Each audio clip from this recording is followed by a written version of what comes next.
Recent এক ব্যক্তি আমার বাড়িতে আসার পরে রিসেন্ট দেখছি গুটি কতক আবার কিছু লোক আমার বিরুদ্ধে বলছে।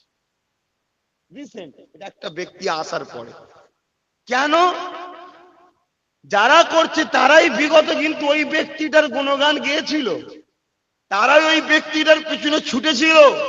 ওই ব্যক্তি তার দলের নেতৃত্ব নেবে বলে ব্যক্তিটা যে স্টাইলে জামা পরে জামা পর্যন্ত করে ফেলেছিল, ব্যক্তিটা টুপি পরা শুরু করে দিয়েছিল। এরকম করে ব্যক্তিটার পিছনে কত কি করেছিল, কিন্তু যে ব্যক্তিটা এসেছিল সেই ব্যক্তিটা 5 বার সেরা সংসদের পুরস্কার পেয়েছে। চারটিখানি ব্যাপার নয়, আবার ভারতবর্ষে একজন মুসলমান হয়ে চারটিখানি ব্যাপার নয়।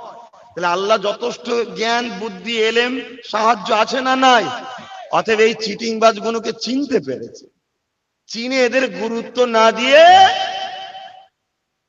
ডাইরেক্ট দাদা হুজুরের জীবনী পড়ে আদর্শ পড়ে তিনি দেখেছেন ফুরফুরার হযরত আবু বকর তিনি কে, অতএব তিনার যে অবদান আছে সেই বাড়ির কোন যদি উত্তরসূরির কাছে যায় তাহলে আমার যাওয়াটা একটা ঠিক জায়গায় হবে।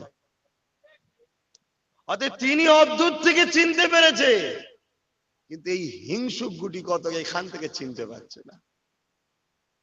দ্বিতীয় নম্বর কথা, ফুরফুরা শরীফে সবাই আসে, ঠিক না বেটি? যখন কংগ্রেস আসে কোনো সমালোচনা হয়নি যে মুসলিমদের নিয়ে রাজনীতি করছে, হয় না কথা। যখন বামপন্থের লোকেরা ছোট ফুরফুরায় তখন কথা ওঠে না যে মুসলমানদের নিয়ে রাজনীতি হচ্ছে।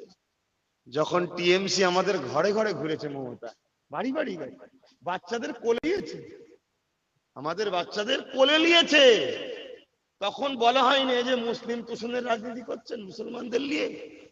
বাস ইনি যখন আসলো, যারা গাল হাঁ করে বসেছিল হয়তো আমার গালেই এসে দেবে, যখন দেখলো পেলাম না তখন তাদের মাথা খারাপ। তবে আমি বলে যাচ্ছি একটা কথা, আমি কিন্তু তিনার দলের কেউ নয়, আবার বলছি তিনার দলের কিন্তু আমি কেউ নয়। আমি একটা ফন্ড তৈরি করছি, সেই ফন্ডে উনি হচ্ছেন ওনার দলের হেড কমান্ডার। উনি উনার মতটা জানাতে এসেছিল যে আপনার ফন্ডে আমি রায় দিচ্ছি আমার পার্টি থাকবে। কথা বুঝছেন না, বোঝেন না? এই রাজ্যের কোন চুনোপুটি যদি এসে বলে যে আপনার ফন্ডে আমি থাকতে চাই, কে হে তুমি, তাকে তো আমি দূর দূর করে বার করে দেবো, ঠিক না বেটি? তার কি পার্স আছে? উনি ডাইরেক্ট এসে উনার দল থাকবে এটা জানিয়েছে। এবং সব থেকে বেশি ভালো লাগলো যেটা, যে মানুষটার মধ্যে একটা জিনিস দেখলাম যে ভোট কাটাকাটি করে কোন জালিমের না সুবিধা হয়, এজন্য ডাইরেক্ট বলে দিল যে আপনি যা বলবেন ওটাই শেষ কথা।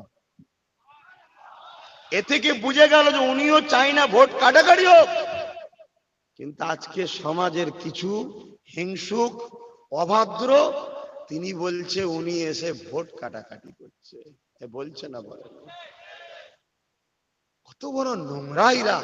যারা বলছে তারাই কিন্তু আজ থেকে 2 মাস আগে ওনাকে নিয়ে হুড়ুড়ি করেছিল, আমি করিনি। আমার একটাই জায়গায় স্টপিস, আমাকে লোক জিজ্ঞেস করেছিল, আমি বলেছিলাম ভাই সোশ্যাল মিডিয়ায় যতটুকু দেখেছি লোকটাকে ভালো লাগে, ভালো লাগলে বলতে পারি না, পারি না, কিন্তু আমি 1 নম্বর ভক্ত বা প্রেমিক টেমিক এসব কিছু বলি না। ওনার দল করছি বা ওনার জামা করে ফেলেছি এরকম কিছু কিন্তু আমি করিনি। কেউ বলতে পারবেন কেন করিনি? আমি এতটুকু জানি উনি অন্য রাজ্যের মানুষ, আমি অন্য রাজ্যের মানুষ, আমার রাজ্যের কালচার, আমার রাজ্যের স্টাইল, আমার রাজ্যের সংস্কৃতি আমি বুঝি, উনি বোঝে না। আচ্ছা, আমার রাজ্যে জাতি ধর্ম বর্ণ নির্বিশেষে একই উঠোনে, ওই পারে হিন্দুর বাড়ি এপারে মুসলিমের বাড়ি, তা আমরা কিভাবে চলতে হয় সেটা আমরা জানি। তাই উনিও এই জায়গায় ফিতনা লাগাবে না বলেই উনি বলেছে এইখানের কালচার তো আমি বুঝি না, অতএব ভাই আব্বাস সিদ্দিকী যেটা বলবে সেটাই মেনে নেবো। অর্থাৎ আমি যে আজকে মুসলিম হিন্দু দলিত আদিবাসী সব ওনাকে বলেছিলাম, আমি কি সবাইকে লড়ছি? আপনার আমি বারবার ঘুরিয়ে ঘুরিয়ে দেখেছি ওনার একটাই মত যে আমিও তো গরিবের জন্য লড়ছি, আপনিও গরিবের জন্য লড়ছেন, আপনার লড়াকে আমি সাধুবাদ জানাই, আমি আপনার পিছনে আছি। আজ এই কুঞ্জুস গুলোর এত কষ্ট হচ্ছে কেন? যাদের কোনো সমাজে পার্স নাই, যারা যায়নি, আমপানে দেখা যায়নি, মানুষ মারে পড়লে দেখা যায় না, কোনো সমস্যাতে তাদেরকে দেখা যায় না।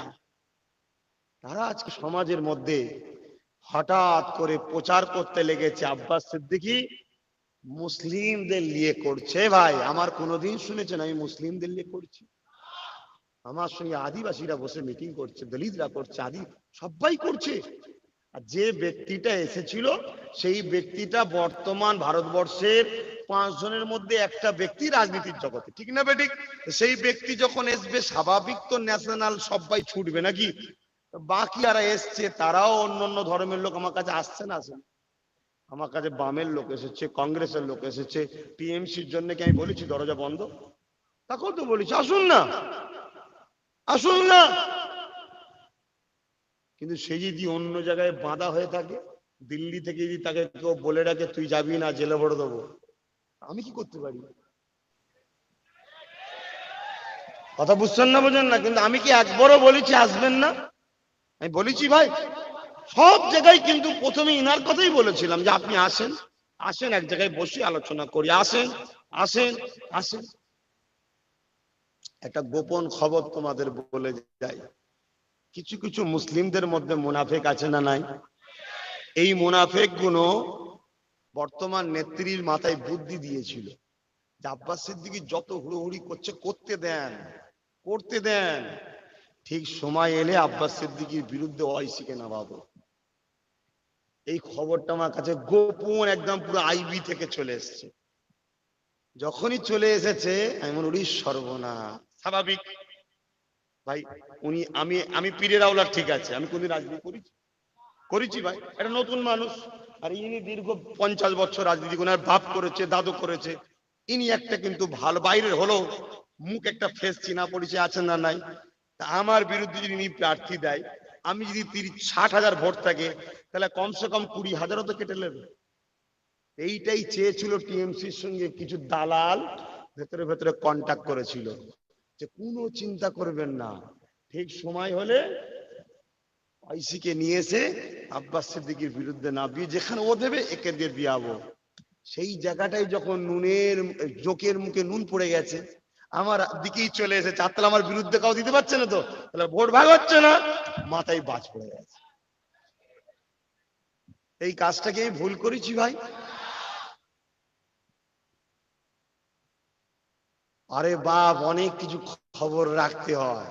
আরো কিছু লোকের সঙ্গে কথা হচ্ছে, তারাও আসবে বলছে, দেখবেন আমি অনেককে নিয়ে আসবো। আপনারা যেন সমালোচনা করবেন না। আমি যেভাবে খেলছি আমায় খেলতে দেন। আপনার কাপ দরকার তো, আমি জিতিয়ে কাপ আপনাকে তুলে দেবো, ব্যাস। আমাকে